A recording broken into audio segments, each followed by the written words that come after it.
PC George Meenachil താലൂക്കിൽ നിന്ന് 400-ലധികം പെൺകുട്ടികളെ ലവ് ജിഹാദുമായി ബന്ധപ്പെട്ട് കൊണ്ടുപോയി എന്നും അവരിൽ നിന്ന് ഏതാണ്ട് 41 പെൺകുട്ടികളെ മാത്രമേ തിരികെ കിട്ടിയുള്ളൂ എന്നുമൊക്കെയുള്ള ഒരു പ്രസ്താവന നടത്തിയത് നിങ്ങൾക്ക് എല്ലാവർക്കും അറിയാം. അതൊരു ക്ലാസ്സിലാണ് അദ്ദേഹം സംസാരിച്ചത്.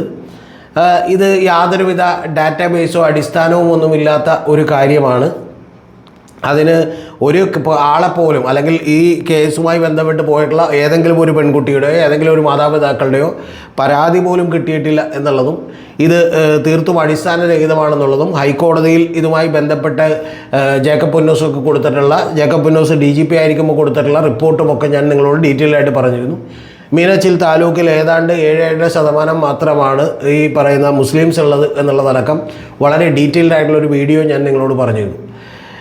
ഇപ്പോൾ അതുമായി ബന്ധപ്പെട്ട് ഏറ്റവും ഒടുവിൽ വന്നേക്കുന്ന ഡെവലപ്മെൻ്റ് എന്ന് പറയുന്നത് PC ജോർജിനെതിരെ കേസെടുക്കണ്ട എന്നുള്ള നിയമോപദേശം നമ്മുടെ സംസ്ഥാന പോലീസിന് കിട്ടിയിരിക്കുന്നു എന്നുള്ളതാണ്.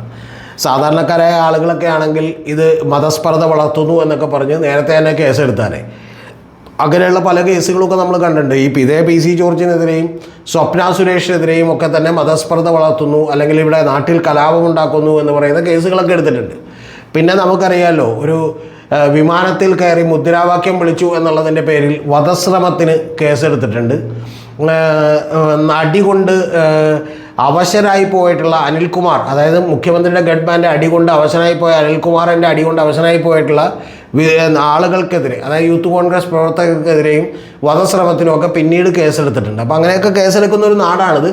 പക്ഷേ PC ജോർജിനെതിരെ അങ്ങനെയൊന്നും കേസെടുക്കാൻ പറ്റില്ല. അദ്ദേഹം BJPയുടെ സംസ്ഥാന ഉപാധ്യക്ഷനാണ്. അപ്പോൾ അതുകൊണ്ട് അദ്ദേഹത്തിനെതിരെ നിയമോപദേശം കിട്ടിയതിന് ശേഷം മാത്രമേ ഇവർ കേസെടുക്കൂ.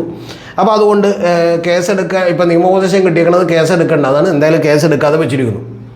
ഇതിൻ്റെ പിന്നിൽ ഇങ്ങനെ കേസെടുക്കാതിരുന്നാൽ ഇനി 2026 വരെയുള്ള നിയമസഭാ തെരഞ്ഞെടുപ്പിൽ ഇത്തരത്തിലുള്ള നിരവധി പ്രസ്താവനകൾ കൂടി വരും. വർഗീയമായിട്ടുള്ള ഒരു മതപരമായിട്ടുള്ള ഒരു വിഭാഗീയതയും ചേരിതിരിവും ഉണ്ടാക്കാൻ ഉള്ള കൃത്യമായ അജണ്ടയും പ്രൊജക്റ്റുമായിട്ടാണ് PC ജോർജൊക്കെ ഇറങ്ങിയിരിക്കുന്നത് എന്നുള്ള കാര്യത്തിലൊന്നും ഒരു സംശയമില്ല. അപ്പോൾ അതുകൊണ്ട് ഇനി ഇത് സംഭവിച്ചുകൊണ്ടിരിക്കും. പോലീസ് കൃത്യമായി നടപടി എടുക്കുമ്പോഴും അടുത്ത ആരോപണങ്ങൾ വരും. ഒരാൾക്കെതിരെ നടപടിയെടുത്തു, എന്തുകൊണ്ടാണ് മറ്റൊരു മുസ്ലിം മതപണ്ഡിതനെതിരെ നടപടിയെടുക്കാത്തത് എന്നുള്ള ചോദ്യങ്ങളൊക്കെ വരും. ഇങ്ങനെയുള്ള നിരവധി ചോദ്യങ്ങളൊക്കെ തന്നെ നമ്മുടെ നാട്ടിലുണ്ടാവും. കാരണം അൾട്ടിമേറ്റ്ലി ഇത് കേസെടുത്താലും അവർ വിജയിക്കുകയാണ്. കാരണം മതപരമായിട്ടുള്ള ഭിന്നത കുറച്ചുകൂടി കൂടും, അവരുടെ ഉദ്ദേശ ലക്ഷ്യങ്ങളൊക്കെ പൂർത്തീകരിക്കപ്പെടും എന്നുള്ളത് വാസ്തവമായിട്ടുള്ള കാര്യമാണ്. അപ്പോൾ അതുകൊണ്ട് ഗവൺമെൻറ് ഇത് എന്ത് ചെയ്യണം എന്ന് വെച്ചാൽ, ഒന്നുകിൽ കൃത്യമായി എല്ലാവർക്കും എതിരെ തന്നെ കൃത്യമായിട്ടുള്ള ആക്ഷൻ എടുക്കുക.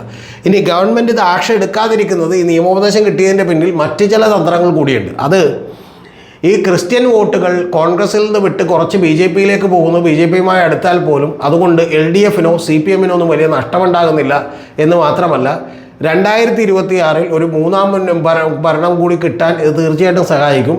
കാരണം തൃശ്ശൂർ മുതൽ നമുക്കറിയാമല്ലോ, ഇപ്പോൾ പത്തനംതിട്ട വരെയുള്ള സീറ്റുകളിൽ അല്ലെങ്കിൽ അവിടെ ആ ഭാഗങ്ങളിലൊക്കെയാണ്, എറണാകുളത്തൊക്കെയാണ് കോൺഗ്രസിന് വലിയ നേട്ടമുണ്ടായിട്ടുള്ളത്.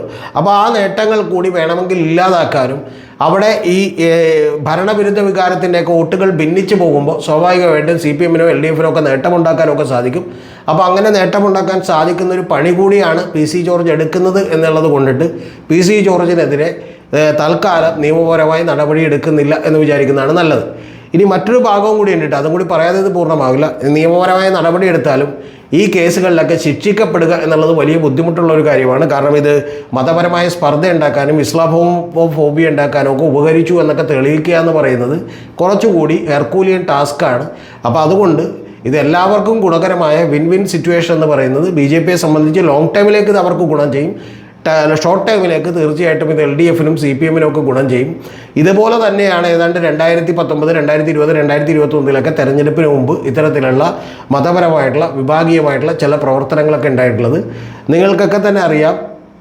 കാരണം 80-20 വിവാദങ്ങളും അതുപോലെ തന്നെ മുസ്ലിം മതവിഭാഗങ്ങൾ മൈനോറിറ്റിയുടെ ഏതാണ്ട് എല്ലാ ആനുകൂല്യങ്ങളും തന്നെ അവർ തട്ടിയെടുക്കുന്നു എന്നുള്ള പ്രചരണവും 5ാം മന്ത്രി വിവാദവും ഒക്കെ തന്നെ ഉണ്ടായിട്ടുള്ളത് നമുക്കറിയാം. അപ്പോൾ ഇത്തരത്തിലുള്ള കാര്യങ്ങളൊക്കെ പലപ്പോഴും ഉണ്ടാകുന്നത് ഈ പറയുന്ന ഇലക്ഷൻ അടുക്കുമ്പോഴാണ് എന്നുള്ളത് നിങ്ങൾ ഓരോരുത്തരും ശ്രദ്ധിക്കുക. അല്ലാതെ ഇതിനകത്ത് വലിയ ഊറ്റം കൊള്ളേണ്ട കാര്യങ്ങളൊന്നുമില്ല എന്നുകൂടി മനസ്സിലാക്കിയാൽ നമുക്ക് കുറച്ചുകൂടി സമാധാനത്തോടുകൂടി കേരളത്തിൽ കുറച്ചു കാലം കൂടി ജീവിച്ചു പോകാം എന്നുള്ളതാണ് എനിക്ക് എൻ്റെ പ്രേക്ഷകരോട് പറയാനുള്ളത്.